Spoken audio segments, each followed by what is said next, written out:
Сәлем достар, бүгін чечевица сорпасын дайындайтын боламыз. Менің каналыма тіркеліп кетуіңізді сұраймын, және де лайк басып кетуіңізді өтінемін.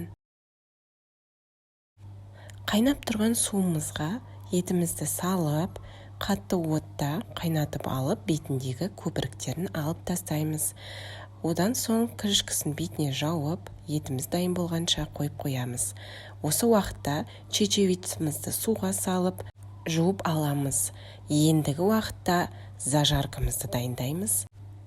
Қайнаған майға жуамызды қуырып аламыз, оның үстіне сәбізімізді саламыз. Сәбізді көбірек қосыңыздар. Менде үйде бітіп қалыпты сәбізім. Оның үстінен томатная паста және де тұз, қара бұрышымызды салып, жақсылап араластырып, қуырып аламыз.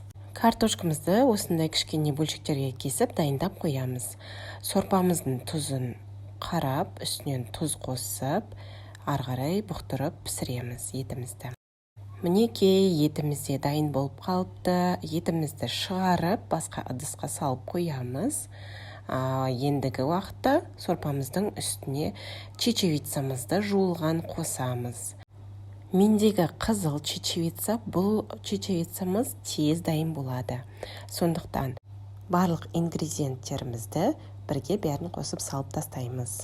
Етіміздің пісетін уақытын санамасақ, бұл сорпа тез дайындалады. Енді осы сорпамыздың үстіне картобымызды саламыз.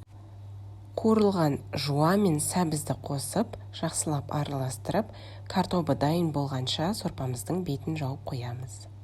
Картобымыз пістау деген кезде туралған еттерімізді үстінен қосып, жай отқа қойып, қақпағын жауып, 5-10 минутқа бұқтырып қоямыз. Осы уақытта сорпамыздың тұзын тексеріп алыңыздар. Жетпесе кішкене қосып, көп болса су қоса қойыңыздар. Мінекей осындай әп-әдемі және дәмді қызыл чечевицадан сорпамыз дайын болды. Бұл сорпамыз өте пайдалы болып келеді. Қарағандарыңызға көп рахмет. Астарыңыз дәмді болсын. Қоңырауша белгісін басып кетуіңізді ұмытпаңыздар. Сау болыңыздар.